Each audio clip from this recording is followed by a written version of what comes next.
Again to the Writer Review. This is Eric Hurud Writer, and this week we're going to be taking a look back at the 2017 biopic drama titled The Glass Castle. Now, The Glass Castle runs for 2 hours and 7 minutes long. It is directed by Destin Cretton. It is produced by Jill Netter, Ken Lau, and Ken Kao, spelled K-A-O, Kao. The script was written by Destin Cretton, Andrew Lanham, and Matt Noxon. It is based on the memoirs of a former New York Times columnist turned author, Jeanette Walls. The score was done by Joel P. West. The cinematography was done by Brett Pollock, and it was edited by Nat Sanders, and it was under the production company Lionsgate. The stars of the movie are the soon-to-be Captain America herself, Brie Larsen. She is taking the lead as Jeanette Walls. Also starring in the cast, we have Woody Harrelson, we have Naomi Watts, we have Max Greenfield, we have Sarah Snook, let's see, we have Ella Anderson, Sadie Sink, Josh Caras, Ian Armitage, Charlie Shotwell, and Brigette Lundy-Paine. So The Glass Castle is actually based on the actual events of the best-selling memoir that Jeanette Harrison about her unusual and unorthodox upbringing by her parents, played by Woody Harrelson and Naomi Watts. Their characters' names are Rex Walls and Mary Beth Walls. Rex, did I say Mary Beth? I mean Rosemary. Sorry about that. Rosemary, quite contrary. How does your garden grow? Just joking. Yeah, Rosemary Waltz is their names. They were a fiercely nomadic married couple of 4 children, 3 daughters, and a son. Though the family's life is built around freedom of convention, regulations, and materialism around the house, they're dependent on striving towards their own individual endeavors, which includes to appreciate learning, love of nature, for exploring the facets of life, and living in a utopia filled with pipe dreams. That might sound good on paper, but in the real world, there's a cornucopia of drawbacks for this kind of free-thinking environment that they live in.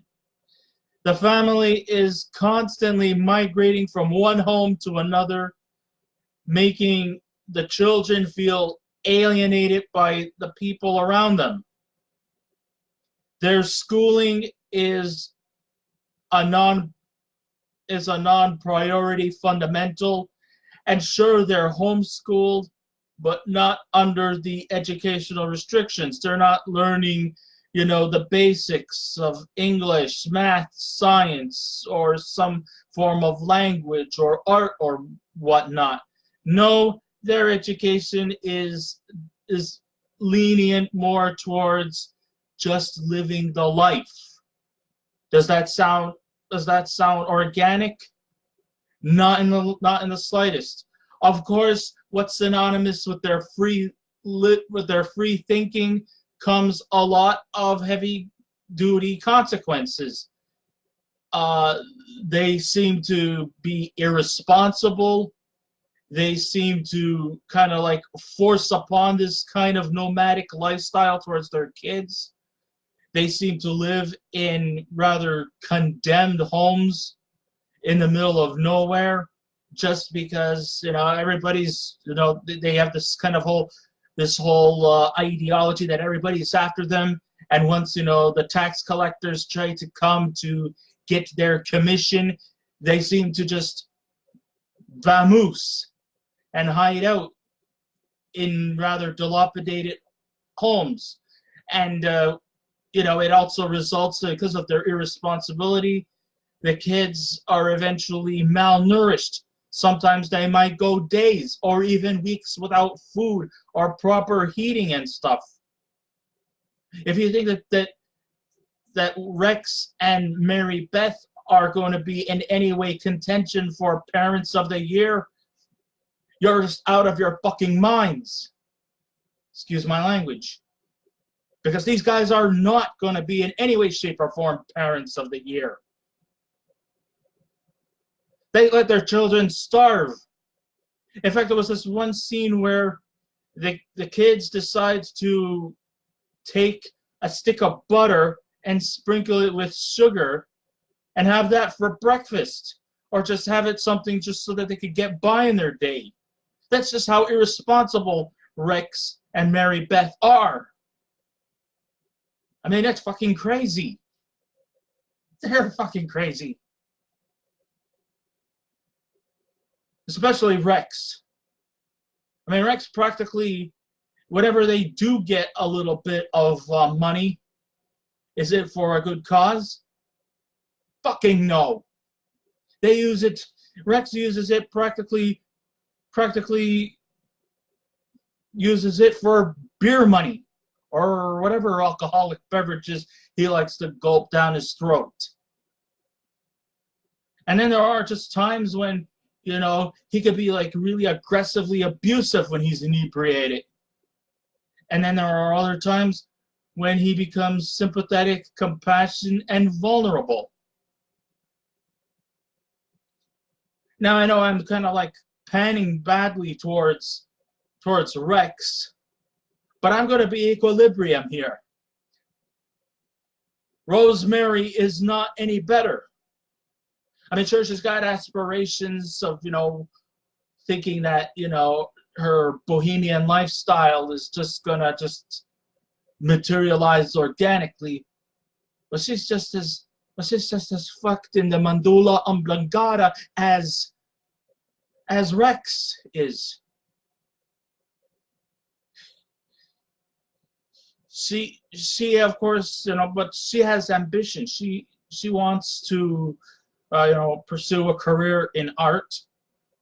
You know, she does paintings and sculpting and things like that. And you know, she also has ambitions that if she can't sell her artwork, she has plans of wanting to teach. And when she does come home with the money, does it benefit to her children? Does it benefit to her? Hell no! It benefits to Rex, so that he can drink his way out. And so then the children, where does the children stand? I'm going to sound like Helen Lovejoy here. Think of the children! Well, it just so happens that the children seem to be the only ones that seem to be responsible for their own selves. I mean, if their parents are going to do shit all, they may as well just be their own parents and choose their own destinations. And that's exactly what they did. And this is kind of like what's inspired in Jeanette Wells' novel. If you ever get a chance to read it, it's fabulous. So basically, that's kind of like what the movie is. I mean, we cut to a lot of flashback scenes from Jeanette's upbringing, you know, with her two sisters and her brother. And we sort of weave back and forth between the flashbacks and the adult life of them, which took place around the late 80s. You know, now she's a grown-up. She's a columnist for the New York Times. Yeah, that's right. She's from my... Yeah, she's a person of my end of the cloth, too. Being that I'm a columnist myself. Okay, maybe not the New York Times, the Eastern Star, but hey, still, hey. I'm happy. I got there organically, and she got there to her position organically. So you know what? Good for her. Congratulations. And also congratulations to our other 3 siblings. I mean, this movie is not really necessarily about being anti-parents here. I mean, it's always good to love your parents, because the love of your parents is probably the greatest gift of all. And I think that the love that your parents have is probably the most natural love that you'll probably ever get. So love your parents, and they'll love you back. And if you do that, then you and I are going to be friends forever. Okay? You only get one pair of parents. And the most natural love is between a mother, a father, and their children. And I hope that if you ever get children of your own, you follow that legacy. I just kind of wished that Jeanette, Brigette, Brian, and Maureen Waltz would have had a little bit more of a better upbringing. If there's anything that's probably anti-parent in this movie, it's not actually saying that you should hate your parents and choose your own destinations. No. You can still love your mother and father. But your path in life should be dependent on you and no one else. That's kind of a bit what the message is kind of gets in this movie.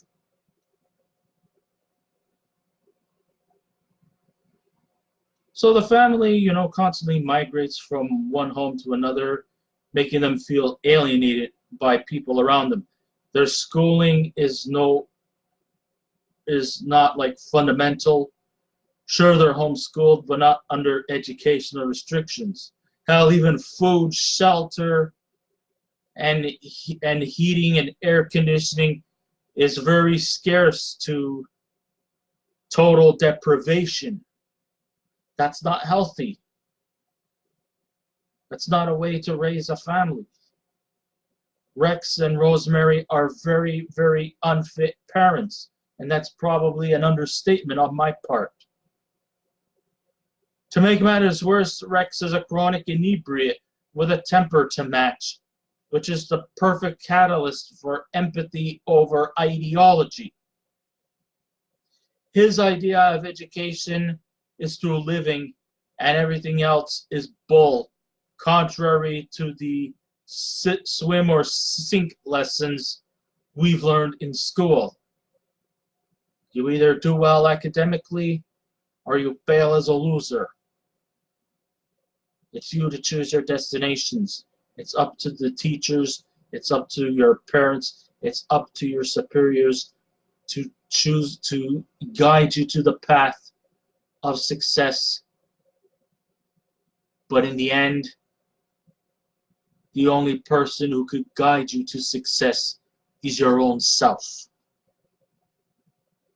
They're just the teachers. You're your individual self. You choose whichever endeavor you wish to pursue. There's only 2 ways you can go. You could go up, or you could go down. It's up to you.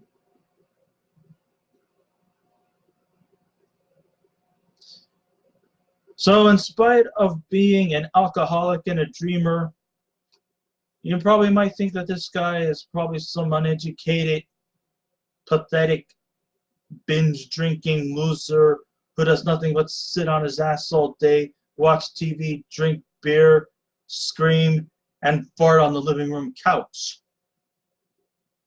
Well, I hate to break it to you, but sometimes some of the biggest drunks are not always all that stupid. I've never once said that Rex Waltz was stupid, because apparently he's anything but. It seems like he's got a great knack for engineering skills. He just does not want to be part of the system. He does not want to fall in the category of being, you know, one of these brown-nosing, sycophant corporate puppets. He wants to be his own individual.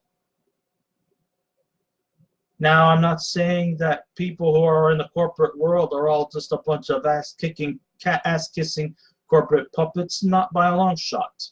In fact, you know, I job at the Eastern Door. I'm kind of probably in that kind of denomination as well. But he just does not feel that it's the need for him to go that distance. He wants to just, you know, live off of his own dreams. And many times he's often dreams about building a huge palace for him and his wife and his 4 children.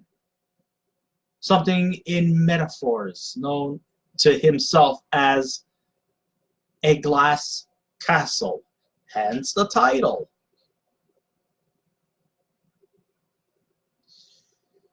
He's actually very intelligent with a gift of engineering.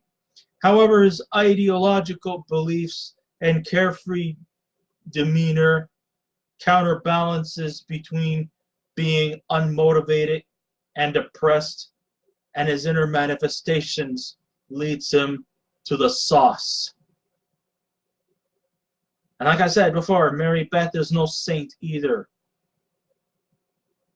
I mean, this movie, even though the strong leads come from Jeanette Waltz, you may probably think this movie should go the feminist direction by, you know, having a strong female lead character in Jeanette Waltz. Well, be that as it may, she is very strong. I just wished we would have had that strongness wear on to the Mary Beth character, their mother. I mean, there was a point where Rex was in such a drunken stupor, it looked as if Mary Beth wanted to take her and her 4 kids away from this drunken monster. But somehow, deep down inside, she just didn't have the heart or the backbone. And should we take sympathy for that? I just simply can't. If you're gonna, I mean, if she would have just went off and drove off and not looked back, then I would have had maybe a little bit more sympathy for her. But she remains somewhat submissive to this asshole. So I couldn't really take the liberties to show sympathy for her. And she was also a bit of a hypocrite too. While her kids were starving, eating sticks of butter, sprinkling it with sugar, which, by the way, actually does taste pretty good. It tastes almost like vanilla icing. But all kidding aside, she was actually stashing candy bars from her kids. While they're looking for a yummy, tasty morsel to fill up their stomachs, she's hiding candy bars. I mean, what the fuck?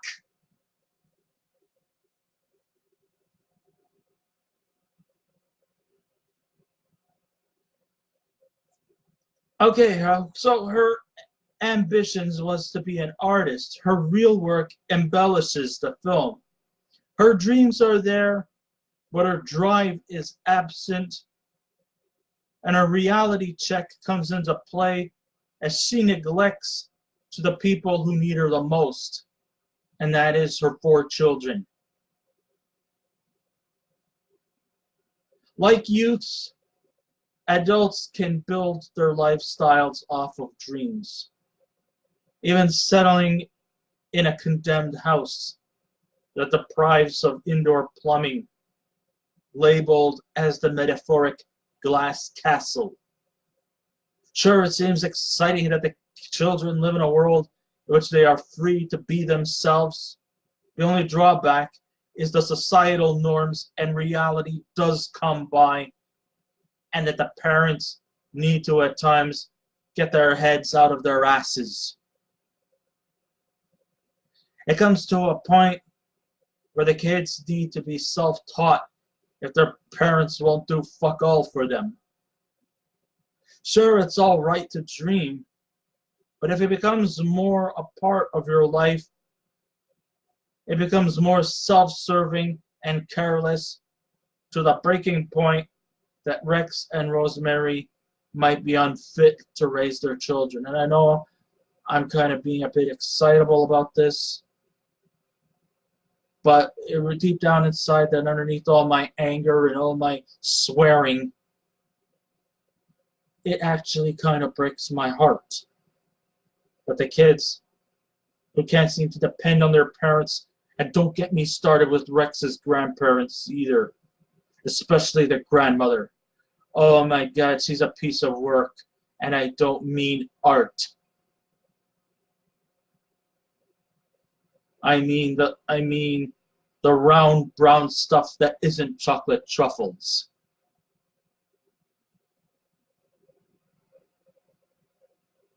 I mean, sure, she spends her time on television. She spends her time,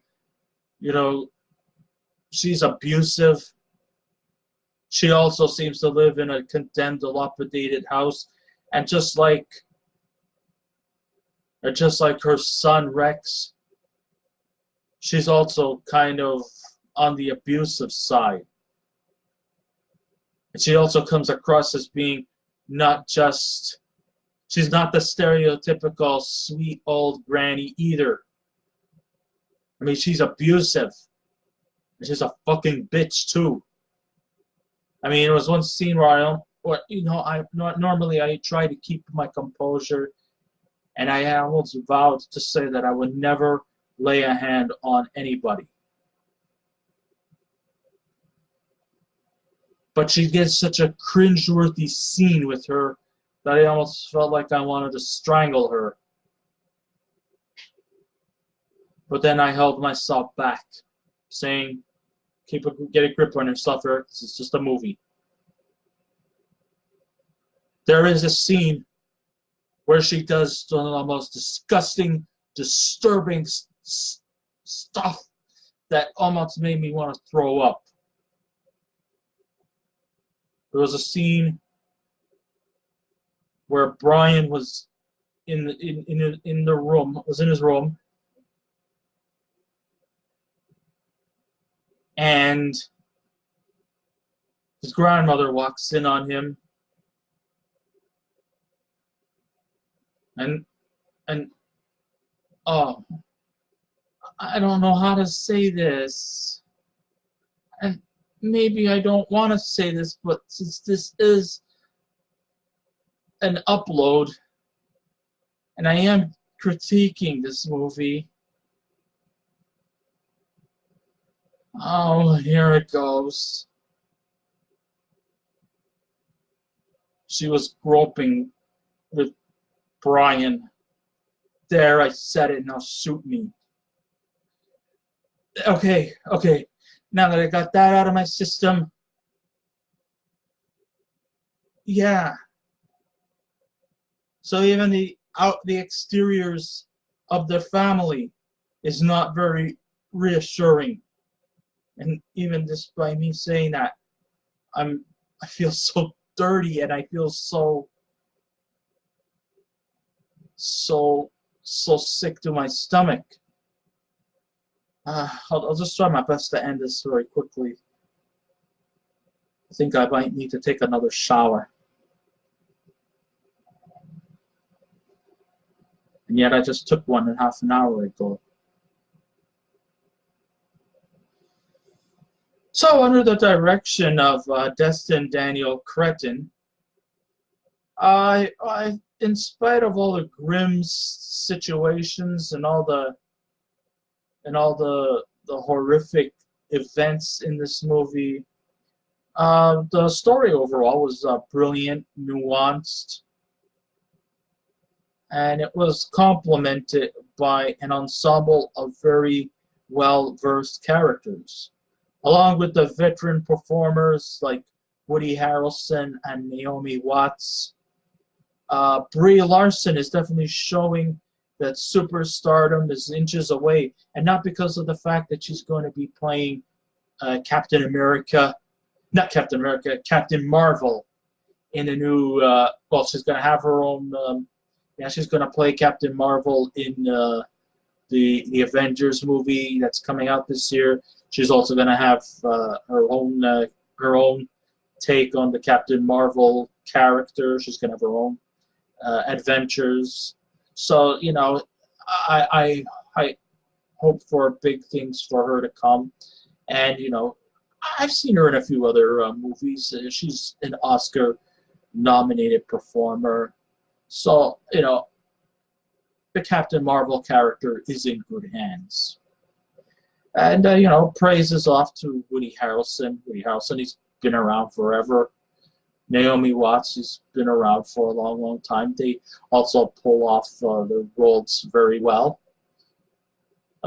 Even though I would have liked to see a little more development in Brie Larson's character, because the movie was supposed to be mostly about her journey going from living under the roof of unfit parents to becoming her own, to her and her three siblings, you know, like doing things on their own terms since their parents were unfit, and choosing their own paths in life instead of being forced into this sort of semi-utopian establishment that her parents seem to be high-strung in. You know, she's known for her acting chops and her Oscar-winning performance in Rome. And here is Jeanette, you know, she's turning in another stunning performance, so good for her. I look forward to seeing her in the year 2019. And I hope that Captain Marvel, the new Avengers movie, is going to be special, and I am looking forward to it.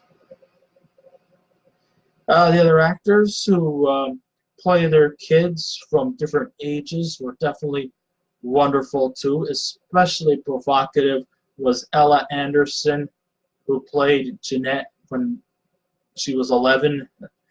And yes, like all family-themed stories, The Glass Castle has moments, definitely. There are some humorous moments. There are a lot of cringeworthy moments. There are a lot of disgusting, disturbing stuff. But there are also some moments of laughter, tears, fear, and tragedy, along with the more material moments that are either light, dark, high, low, triumph, and failure. And sure, the characters, most of them, have their share of imperfections. And then I gotta ask ourselves, who doesn't? Sure, dreamers understand other dreamers, but Rex makes his dreaming more complex, being that his ambitions should have been put to help. Instead, it hurt the people around him. Aside from the movie, there features various extras that you might enjoy, including deleted scenes, a half-hour feature, an intriguing interview with a real Jeanette Walls, and a great scene of footage of the song Summer Song by Rex Walds. So maybe you might think that this upload was a rant. It really actually was more very, very uplifting. It had a good, decent storytelling. And sure, a lot of the characters in this movie are unlikable, but I think that just goes par to course with the movie, the flow of the movie. I mean, you know, in series, in movies, TV shows, and stuff like that, you're probably going to run into maybe 1 or 2 likable characters, and you'll probably have something like 7 or 8 unlikable ones. But if those 2 characters or more, if they could be able to conquer any kind of grave danger, obstacle, or antagonist, and if the antagonists do get under your skin and leave you totally pissed off, then you know what? They're doing their jobs. And we just got to do our jobs by being pissed off at them. And sure, many people might think that villain characters or antagonists are thankless roles, which they are, because, you know, like, once the movie settles and once a person walks out, you never know. An antagonist, an actor who or an actress who plays an antagonist, well, they're going to get shit thrown at them because they think that maybe they really are like that. When really they're not. They're just playing a role. They're acting. They're getting paid to be this way. So if you think in that kind of terms,